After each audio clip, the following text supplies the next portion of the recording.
Pour les plus grosses fissures, il vous faudra de l'enduit de rebouchage, de la toile de verre, si besoin d'une toile de verre de grande dimension, un grattoir et un couteau à enduire. Pour préparer et nettoyer la fissure, utilisez un couteau américain et un peigne en fer.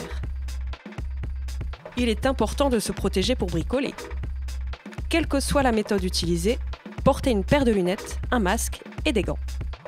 Avant de commencer, il faut agrandir votre fissure et la dégager. Pour cela, commencez avec le couteau américain, puis finissez avec un peigne en fer. Procédez toujours du haut vers le bas. Pour finir, dépoussiérez à l'aide d'une brosse trempée dans un peu d'eau. Une fois cette étape finie, la fissure doit être plus visible. La toile de verre est très efficace pour traiter les fissures profondes. La fissure étant propre, vous pouvez maintenant préparer l'enduit de rebouchage.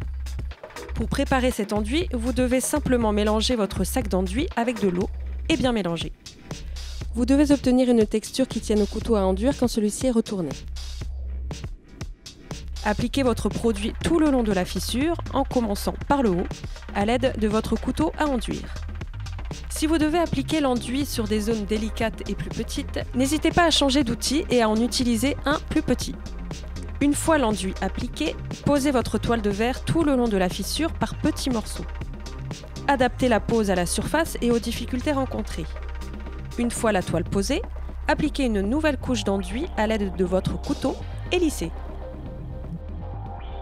Si vos fissures sont moins importantes, la toile de verre n'est pas nécessaire et vous pouvez utiliser du mastic fibré.